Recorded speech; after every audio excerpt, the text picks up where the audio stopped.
It's going to be great to see his show tonight, and we're really lucky to be able to catch him here in London. That's really cool. Ray Link. Sausages. I know that. Link sausages. I figure that anyone that Marquis Smith thinks is a god can't be all bad. No, he's the fucking best. He's brilliant. Excellent.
It started off a great song called Rumble back in 1958, and of course was played by Mr. Link Wray. So important is the song that it influenced the likes of Neil Young, Eric Clapton, and of course the great Pete Townsend. So much so that The Who recorded a tribute single called The Lost Band to him. Let's go meet the man now and see what he has to say. Mr. Rock and Roll, Mr. Link Wray. Let's go. The Rumble Man, as Keith Moon played. The Rumble Man. Well, I was born in Dunn, North Carolina in 1929, and I'm half Shawnee Indian, you know, and an old black man called Hambone taught me how. He came over, and I was 8 years old. He took my guitar. I was out on the porch trying to play the guitar, and he was traveling with a circus, like Barnum and Bailey Circus, that kind of circus, you know. And I lived across the street from the circus ground in Dunn, North Carolina. And he came over and tuned up my guitar, took his bottleneck out and started playing it, right? Whoa, yeah. And it involved me into music right away after seeing him play. And You fell in love with that guitar. right there, it just started me into music. Then when I was 13 years old, my daddy moved us away from Dunn, North Carolina, into Portsmouth, Virginia, where he went to work in the Navy Yard. And then I started listening to Grady Martin, Tal Farlow, Hank Garland, who played behind Eddie Arnold, and Grady Martin played behind Red Foley, and Tal Farlow played jazz. Johnny Smith, you know, Chet Atkins, who, you know, and all the jazz and the country and blues was coming Chick together. Hall, yeah. And so I got involved in that, you know, and in 1947, 48, me and my brothers got together a band where my oldest brother, Vernon Ray, he called himself Lucky Ray, was the lead singer in our band, and he called himself Lucky Ray and the Lazy Pine Wranglers, you know. We had a dude ranch, you know, where, you know, where people came and rented horses, and you took them out through the woods on the horses, you know. Yeah, that kind of ranch, you know. So this was like a Western swing sort of thing? Yeah, like Bob Wills type thing, you know. Got it. And before rock and roll was born. This was 47, 48, 1947, 48. And it was my Vernon Ray was Motor Ray, which later on became Ray Vernon. Got it. And my younger brother Doug Ray, who was the drummer, and my cousin Shorty Horton. And And Dixie Neal, he played twin guitar. We played twin guitar. Got you it, know, got it. In the Lucky Ray band, you know, and we played live country music in Norfolk, Virginia, and the disc jockey was Sheriff Tex Davis, Right. who wrote Bebop with Jim Vincent. Oh, right, That yeah, was the yeah, disc yeah, jockey, yeah. you know, in Oh, Portsmouth, right. Virginia. Uh-huh. So we did live programs there, and that's what we was playing behind people like Lashley LaRue, the movie stars, you know, like Roy Got it, Rogers, got it. Lashley Yeah, yeah, LaRue, yeah. Uh-huh. Sunset Carson, Tex Ritter, and all the movie stars would come to Portsmouth and Norfolk, and we play behind them, you know, at fairs and Did you in actually different play, places. You play with Tex Ritter, people like Yeah, that? yeah, I Tex dreamed I was Ritter, in a hillbilly Sunset heaven. Carson, Yeah, oh, great song. Lash LaRue, he had you know, dressed in black, and had his Whip and- yeah, his whip and everything. Yeah. Great. Yeah, and so that happened, and then we was playing behind those people until 1953. 53, my mother and Hank Williams' mother went to church together. So when Hank Williams died in 1953, they invited us to the Hank Williams Memorial. So we went down to Alabama, and in Alabama they were having a wake. You know what a wake is? Oh, of course, And they were yes, having yeah, here on stage was Jimmy Dickens playing. Over here, another part of Alabama and Mobile was Ernest Tubb. Over here was Jim Reeves, and all the country artists were playing in different places in Alabama as a wake to the honor of Hank Williams. Yeah. Yes, Yeah. and so me and my brothers, we went down, and we jumped up on stage playing, and we played this year rock and roll. I call it rock and roll, but back in those days, the kind of music I was playing was they call it Western swing then. Got it. Yeah. So Curtis Gordon, I don't know if you ever heard Curtis I've heard Gordon. of Curtis Gordon. Jumps up on stage, Yeah. starts doing the old country songs, and we jammed. And I seen the little kids out there, you know, the girls, they come rushing to the stage, you know, screaming, holler over us, and Curtis Gordon out there jumping with his purple Western outfit on. Got it. Lots of fringes. Tails and- yeah, and he was tall like Elvis, you know, and they had the big, and he was singing, you know, and all like that, you know. Well, you know, I'm gonna fall down, you know, and the kids were screaming. This is 1953. We didn't know Elvis is doing this in Memphis, down the Sun Studios. Yeah. We didn't know it. So I said to my brother Ray, I said, there's something happening here.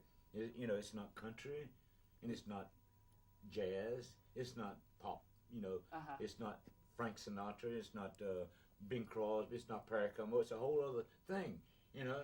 And the other country musicians, they were doing country, you know, Jimmy Dickens, Ernest Tubb, Jim Reeves, they were all doing, you know, well, now, down,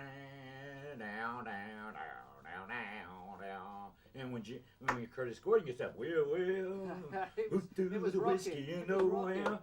Well, who threw the whiskey in the well? Lord, you know, it was that kind of thing, you know. So you caught that rocking bug. Yeah, my brother Doug, he was playing that Misty Train type drumming, you know, and the kids came rushing to the stage, you know, and I could see it. I knew it was something happening, you know. So.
Here's one that's on Pulp Fiction. It was in the movie Pulp Fiction. Ace of Spades. Play for you.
I'm the manager of Link Wray, and I'm specialized in Legend X, and I work with unpredictable artists. When you break a string, normally then you put the guitar away, and another artist will pick up a spare guitar, and we put the string on. Now, like he just keeps on playing and feedbacking, while my tour manager is coming on stage.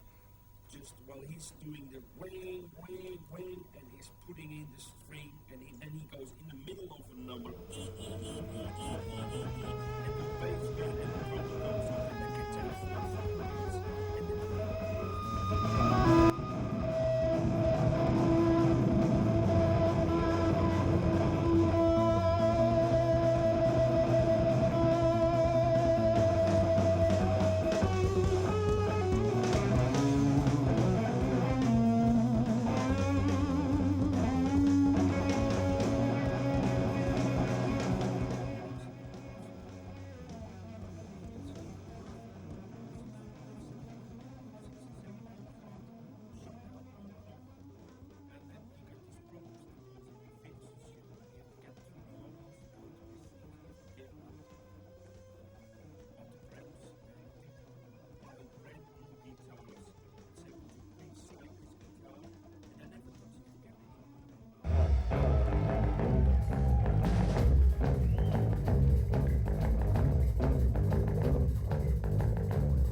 There's a man in New Orleans who's a rock and roll. The guitar man with the great big soul. Comes down and beat it with a conical. Goes by the name of King Bill. You know he's gone beat it like a temperature on a pole. You know he's gone that's who you keep. Oh, well, it starts to moving and it's just begun. He moves his hips like a Tommy gun. He bends the words down in his throat. He bends the strings and that soldier roots. You know he's gone on, being like a cappuccino cold. You know he's gone on, that's who you be.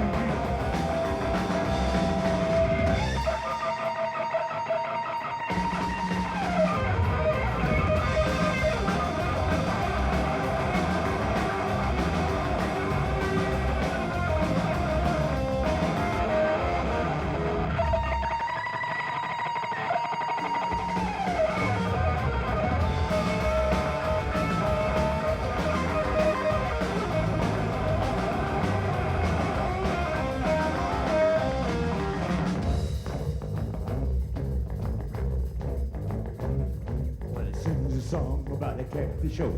Sings a song about Billy Roll. Sings a song about Porky Gray. Sings some blues about New Orleans. You know it goes, feel like a person on a boat. You know it goes, catch me, King. You know it goes, catch me, King. You know it goes, catch me, King.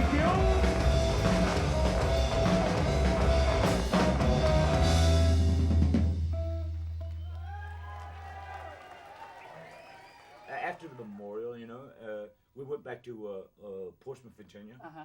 And then Tex Peace bought a brand new Cadillac. He was a tattoo artist. Got it. Had his own tattoo shop. Oh, wow. He bought Hank Williams' horse. you know? Really? Yeah, Oh, he was. wow.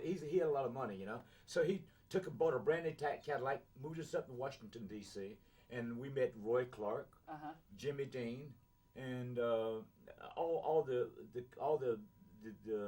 people in Washington D.C. Got it. Jimmy got Dean, it. you know, Big Bad John. Yeah, you know. yeah. Oh, And Roy yeah. Clark was his lead guitar player, you know, and Smitty Irvin who played banjo, you know, and so it was happening in Memphis with Elvis. The Grand Ole Opry was in course, yeah, Nashville, so- and here we were in Washington D.C. doing the same thing. Same sort of You thing. know, it was the same kind of music in these different areas, you know. So this local disc jockey, of course, I broke down. I was in the Army in Korean War, so I broke down That's in right. the hospital. Broke down in the hospital, you know. 1956. I moved to Washington D.C. in 1955. 1956, I broke down. Went to the hospital, you know. Was And, this in Germany or in Korea? 'Cause I know Korean War. It was Yeah. in the Korean War. And my daddy was in Germany. Got it. Got And it. Fred Ray Sr. And during the First World War, Got it. I was in Korean War. I came back and had my lung taken out. You know, while I was in the hospital, the Elvis don't coming along, you know, on Sun Records. Sure. And my brother Doug was playing drums behind Jimmy Dean. So Elvis comes to town and gets on the TV, Channel 7 in Washington, D.C. Got it.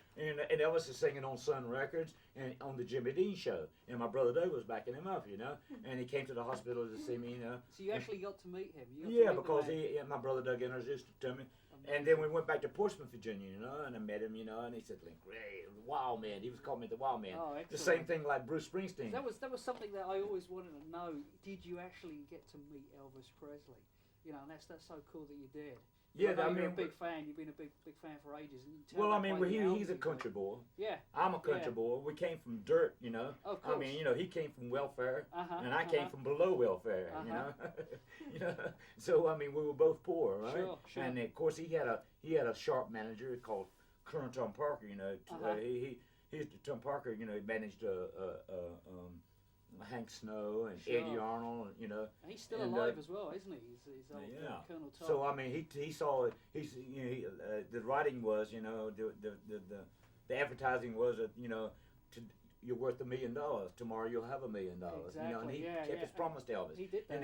And Elvis opened the doors, you know, to rock and roll. Sure. You know, I mean, before Elvis, there's no rock and roll. So Tom Parker, you know, Bob Neal couldn't do it on Sun Records. He managed Elvis first.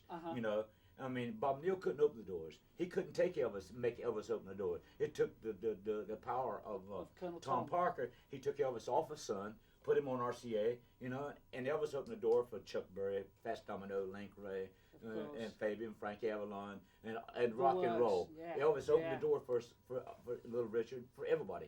Do you understand? Oh, I This totally is understand. 1956, Yeah. you know, when Elvis went on RCA, you know, with Got it. Steve, Got it. Well, Steve, yeah, Steve the whole thing Sholes. steamrolled. didn't Yeah, it was yeah. just a one big. And then I came out of the hospital, got my brothers together, went down to Fredericksburg, Virginia, you know, 1957. Sure. Jumped up on stage and we was playing live, and the TV host, whose name is Milt Grant, brought the Diamonds out Got to it. the Got it. live show Uh-huh. in Fredericksburg, Virginia.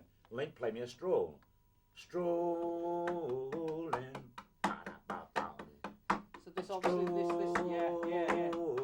In 1957, number So one this was- in Billboard with the Diamonds. Yeah. And then he asked Milt Grant said, Link, play me a stroll. I said, I don't know a stroll. Doug says, my brother Doug says, I know the beat of a stroll, you know. You know. So I said, my Jesus God, you know, brought me out of the death house where I was supposed to be dead. Sure. Took me out of the death house, put me back in with my brothers again. Zapped. Down, down, down. Most important D chord in history. Yeah, and the rest is Rumble. history. The rest is history, without a doubt. 1957 in Fredericksburg, Virginia. I mean, My Jesus God just zapped it right in my soul, you know, and I just gave it to the kids. Yeah. You know, and I didn't know. I mean, and then Archie Blier's daughter, she's 17 years old, told her daddy, said, "This is gonna be a hit. Put it out. I want to name it. What are you gonna name it? I'm gonna name it Rumble." Okay, she puts it out, names it Rumble. They from West Side Story. And down they had these your teenage gang. They had gangs in New York City, Sure, you know, sure. who was fighting each other. The Sharks. The Sharks and the Dukes. Exactly. Yeah, exactly. they had like 1,000 or 2,000 in each, and they were fighting. And the headlines in New York was Rumble, you know. And so they banned my record on radio. You know, the only person that was playing it was Jocko in Jersey. All you know, right. he was dressed up in a space outfit, and he called himself Jocko the man. I'm gonna play Link Wray's Rumble, Jocko. You know, from Jersey. They wouldn't play it they wouldn't play it in New York. They banned it in New York. They banned it in Boston. They banned it in Detroit. But it still sold a lot of copies. Oh, it made it sell For kids. more. It's They are, yeah. 4 without a million doubt. seller. Oh, whoa. That's a lot. Came out at 4 million seller. Wow, I'm nervous. That's just They didn't know who. I mean, they didn't know who I was. And then I said Rumble. Oh, they knew Rumble. They didn't know me. They didn't know Link Wray until Rawhide. Sure. Then when I made Rawhide, all of a sudden Link Wray was known. Exactly. Exactly.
I played with them all. After Rumble came out, then we started doing GAC package tours. You know, with Frankie Avalon, Fabian, the Bill Notes, Dwayne Edding. So it was whole packages. The whole package tour. We was traveling all over through the East Coast. The West Coast was completely nobody was playing rock and roll on the West Coast. You know, it was all Midwest. You know, Milwaukee. You know, Chicago.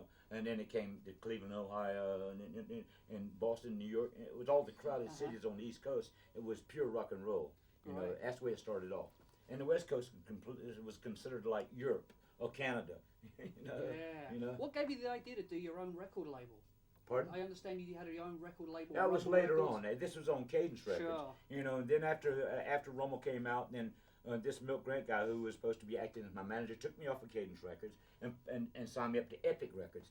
And then I made Rawhide and an LP supporting Rawhide in 1959, and went back out on the road again. You know, and then that's when Buddy Holly and all of them got shot. Got it. You know, got it. Big Bopper, he was a DJ. Sure. You know, he was more than he was Beaumont, a singer. Beaumont, Texas. He was a disc jockey. You know, so.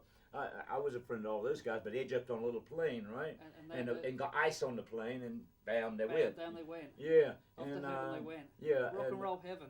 Yeah, Rock and Roll Heaven, We'll all go to- 1959. We'll all go to rock and roll heaven one day. That's right. And then in 1960, I recorded another song called Comanche. Sure. You know, and that was in the Billboard charts. And then right after that, then I recorded another song called Jack the Ripper. Of course. You know, Jack the Ripper was not the Slayer in England. Uh-huh. Right? Jack the Ripper was a dirty dance. You know, Yeah, the yeah, with the one yeah, they showed, yeah. you know, it was just a black dance the kids were Yeah, doing. yeah, You the know, kids were doing- yeah, yeah, in Washington D.C. You know, so the kid came in. This your kid came in and said, Link says, I got a great title for your song. I said, what is it? He said Jack the Ripper. Yeah, so I called it Jack the Ripper and came out. Went on the Dick Clark show and it was a million seller, right? That's brilliant. Yeah, in And these 1963. were like the Swan thing. Yeah, it was Bernie Bennett and Tony Mamarella. Yeah, I mean those singles are just amazing. They still stand the stead of time now. Yeah. But the record, what were your recording techniques then? I mean, how did you get that? Just rumble raw sound? guitar, man. Just It's lots of amplifiers with their sounds wide open. Real simple, just like one. Just takes playing as and- hard as yeah, I can, like today, yeah, you know. Yeah. Just get on there and Just the let noise. it and just let it fly, you know. Yeah, which is Yeah. the way it should be. Yeah. The greatest records are always the most simple records that are made. Just like one take, Yeah. things like that, Yeah. without a doubt. Yeah. That's brilliant. So that was 1960, and finally Swan picked it up in '63. 1960, I left Epic Records because they wanted me to record. They wanted to take me to New York City, and they wanted me to do jazz. They wanted me to do this. They wanted me to do that. I said, hey man, I recorded this in my studio. This is Jack the Ripper. Do you want it? Yeah. We don't want it. I said, bye bye. So I went and put it on my own label. You know. Yeah. So we put it on our own label, sell it out of the trunk of our car. You know.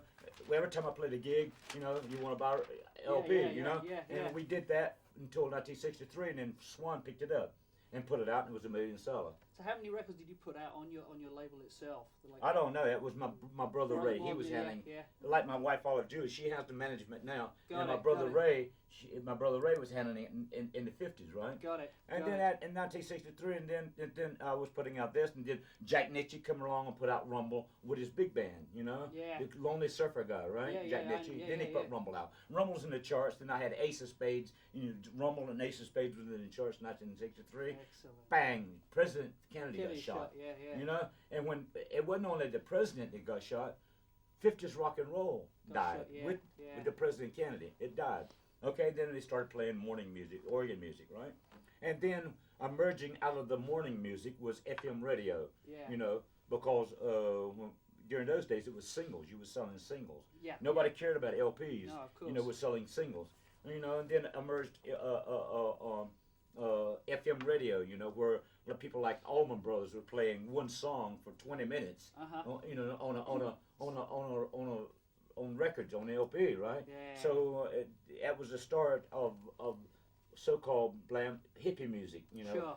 You know, Sure. long hair music, Long you know. hair. Yeah. So and the Beatles came over. What I Want to Hold Your Hand went on the Ed Sullivan Show, and the English rock and roll was born in 1964. It sort of took over. And then It the took Rolling over Stones came over, and all those English people came over, you know, and American kids accepted them because there was no more Elvis. That's you know, right. because Elvis was too big now to play live. You know, he was making movies. Sure. If they wanted to see Elvis, they had to go to the movies. To see him. You know, yeah. And Jerry Lee Lewis got banned because he came to England, and they kicked him out of England. Because of his, you know, because of his wife's And so when he went situation. back to America, he had to put out records called The Hawk. Yeah. You know, under another name, and then they Singles finally again. accepted him in country music, and he was crying with tears, Link, I'm back, I'm back, Link, with tears in his eyes, you know, and his Cigarette 7 and his Jack Daniel, you know, and he'd get on stage, you know, and play with his piano, you know. He's one crazy guy. He is a fantastic musician. Still is. He's a true rock and roller, I saw the him, killer. I saw him some 5 years ago, and he just like rocked. Oh, He yeah. still rocks, similar to you now. Yeah. But again, he's brought it forward a bit. He's got his own style again. It's still up there. Yeah. He's brought it. He's still Jerry, isn't he, Oh, man? yeah, I mean, he's you can't still take that out. Jerry, you He's can't. kicking his He's piano, still the man, killer. and playing great, yeah. He's still the killer, but he's still like the rumble man, you know. Well, you can't kill, rock and roll has no age. Exactly. You know, I mean, if you got the spirit in you, you know, rock and roll has no age.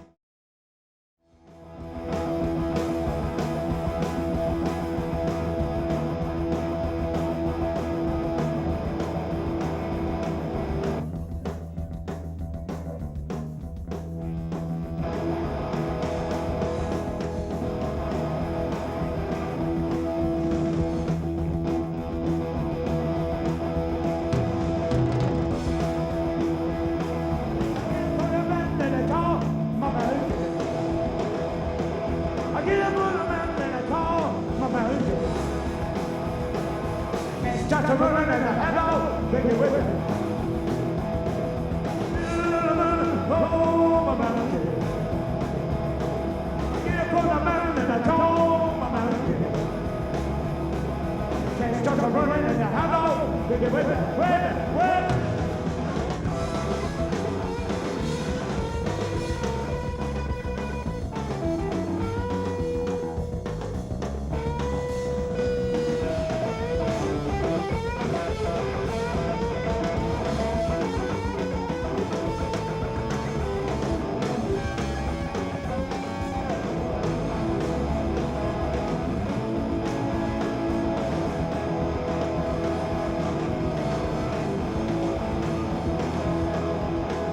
Get up on the mountain and they call me Jacobin. Get up on the mountain and they call me Jacobin. Cause my pad take your whole life in your hand. Get up on the mountain and they call my mountain. Get up on the mountain and I call my mountain. They can't stop the running and I know they do it. Wait a minute.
Playing with Link Wray, well, what can I say? It's a dream come true for one.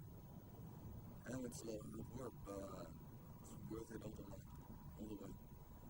So, it's great. It's another, I mean, he's a legend, and it's not only a legend, but he's a nice guy. He's a good musician, right? That's even more important, I think. The first time that we met Link, we were sitting in a hotel lobby and we got talking about stardom, and he said, no, it's not where I'm coming from, guys. Not where I'm coming from. Well, he's living up to it all the way, but it's just, he goes out on stage sometimes like, hey, I'm not a rock star. It killed Nirvana, it killed the Sex Pistols, and I'm not a rock star. And, well, he doesn't behave like one. But he is, of course. The nice thing playing with Link is also like, it's, well, he makes it really difficult because you have to follow him, right? Yeah, there's no set list. Every evening he plays it different. But that's great. I mean, that keeps the music alive, you know what I mean?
idea was it to do the? I mean, one of those Robert Gordon albums that you did was like a lot of rock and roll covers. Who got to pick those? That was covers? Robert. No, I mean, I 'cause was there just were some backing him up. We classics played that were at done. we played at Plaza Sound, Uh-huh. you know, where Blondie, you know, Sure, and sure. Richard Helms, all those guys, all the punks, you know. He came from a punk band called Tough Dogs. Oh yeah, I remember. You know? Yeah. I And remember that. so we were in Plaza Sound, you know.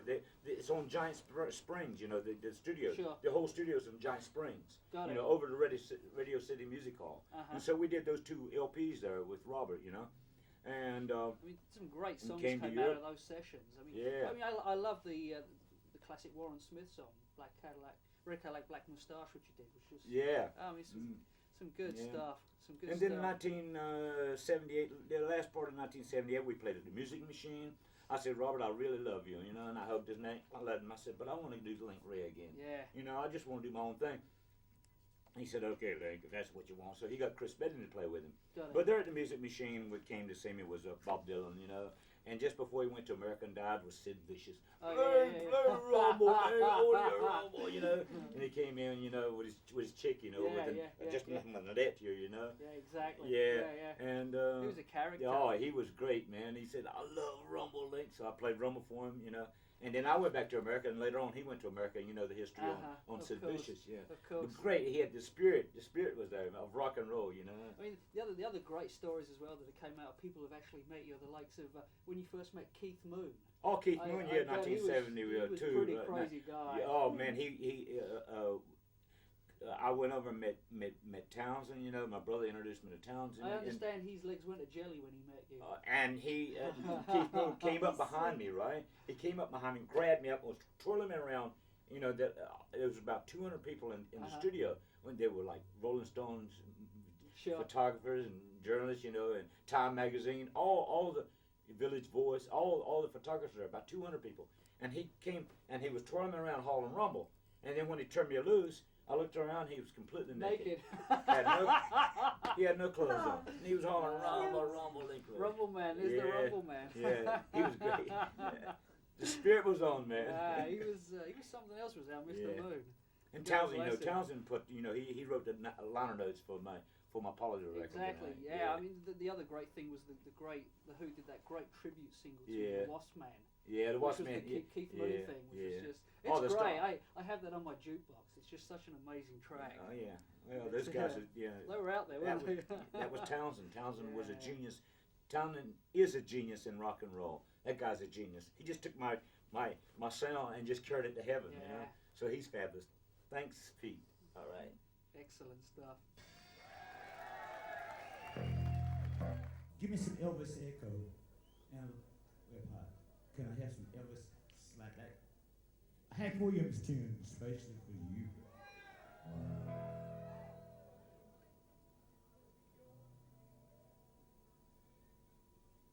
All right. Hey, good looking. Right. That's not the one. Today I passed you on the street,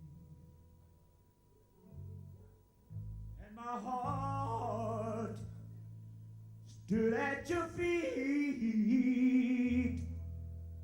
I can't help it if I'm still in love with you.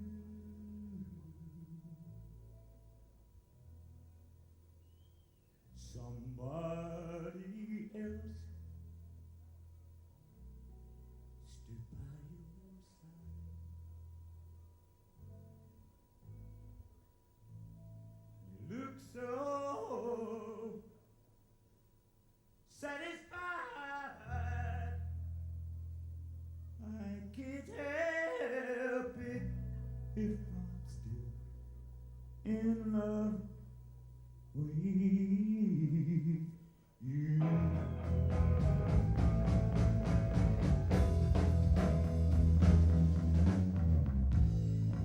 Picture from the past, slowly stealing.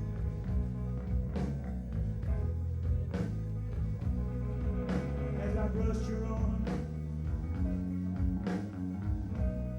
walk so close to you.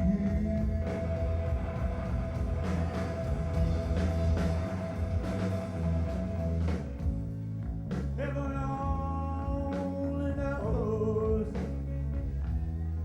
how much I miss you.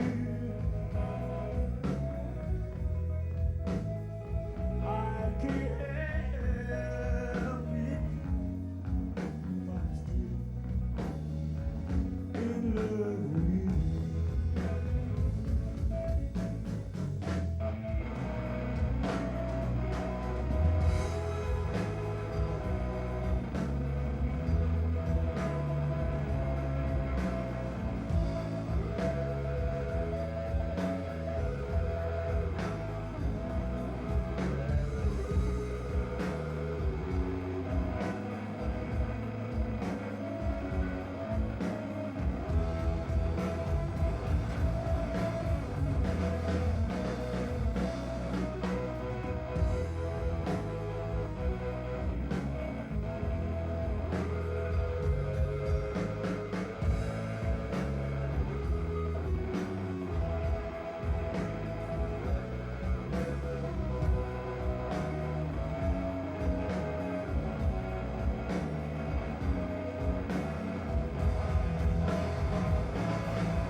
Picture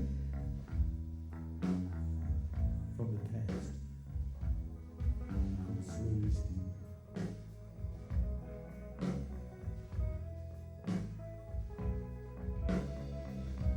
As I pressed your arm and walked so close to you.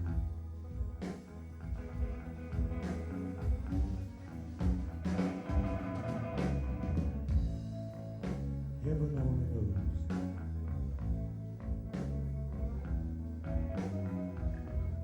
I miss you. I can't help it. Still in love with you.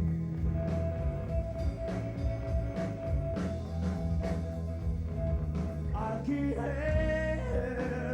it. If I'm still in love with you.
in a few films lately. You've had like a couple of tracks that have been used, whether with or without your permission, I don't know.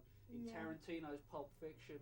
Oh yeah, well he's like Townsend, right? He's like Townsend. He's like John Lennon. He's like all these years. You know, I met John Lennon on the elevator, you know, in 1972 because Apple Records is on the 42nd floor.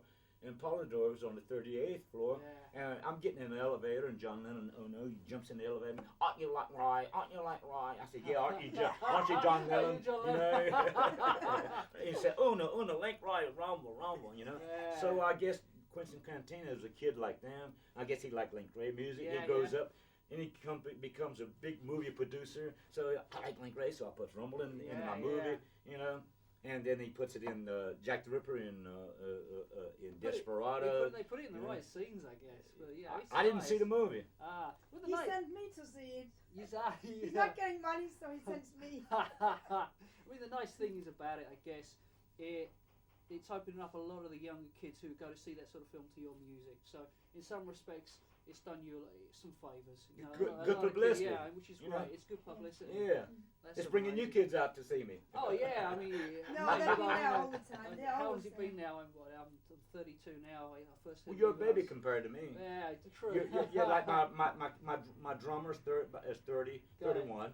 And the bass player, he's like 30 or 31 years old. So, I mean, you know, that's how old I was when I made Rumble, you know. I mean, the weird thing is, the first time I heard your music was actually Rumble. I was 14. And funny enough, I was 14. I went into this big second-hand record shop. It's where I work. Oh, yeah. This place called Beano's, this big second-hand record shop. And I went in the counter, and there's this track playing. And I go, what the hell is this? Because I was brought up on Elvis. My mother loved Elvis. Elvis. Yeah, well, my father used to work for Philips, so he was always bringing stuff home, you know, like Walker Brothers and things like that. Yeah. But as soon as I heard Rumble, I thought, I gotta have this. Give me that record. I gotta buy that record. I didn't have that much money at the time. Well, see, what you're telling me now, you're a whole new generation. Oh yeah. You know, I mean, that just blows my mind. You know, I mean, it blows my mind that all these kids today. I mean, like last night I played the Concord, and they were there, full of love and full of rock and roll. Oh, there's a lot you of know, people I just threw my guitar out to them like this, you know, and they were playing the guitar, you know, and the drums were playing. They were hitting on my guitar like this, and now once in a while I'd play it, and then I'd let them play it. They didn't care, you know. It's just a spiritual thing going on. Great stuff. That's brilliant. Well, look, it's a pleasure. It's been an absolute pleasure. All right. It's great. Rock and roll forever. I think we covered a lot of stuff. Yeah. You got the whole history there and a bit more. This is my wife, Olive Julie.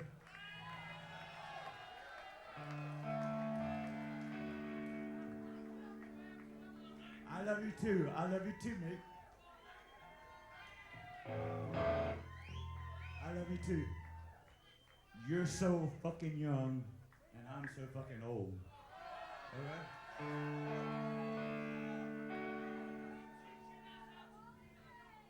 You're so young and beautiful, and I love you so.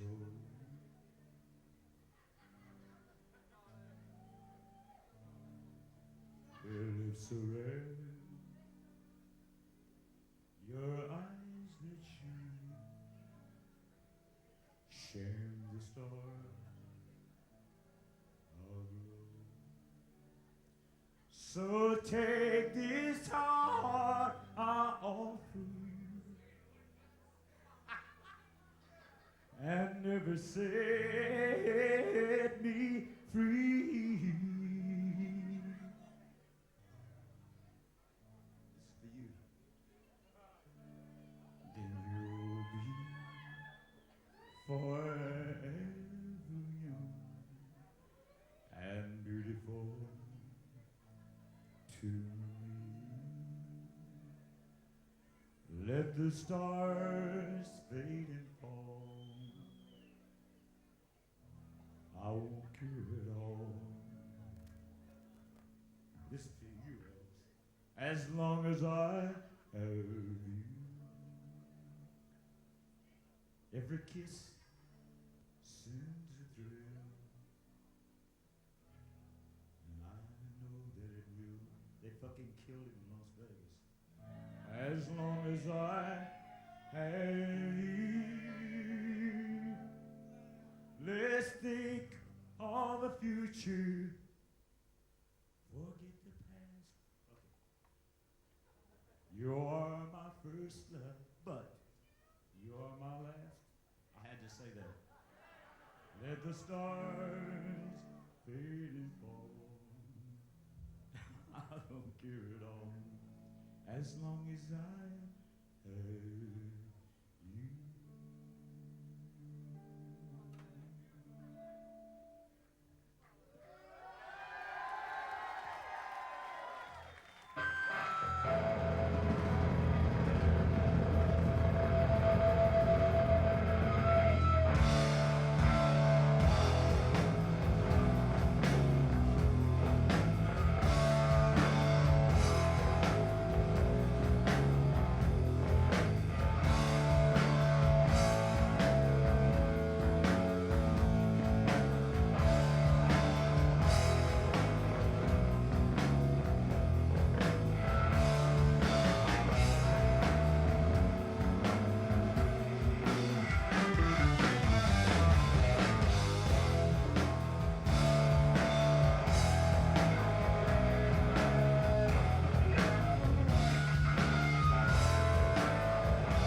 I love you all, okay? I really love you. You're a fucking great audience. I really, you're pure, you're the spirit of rock and roll. You're tomorrow. I'm yesterday.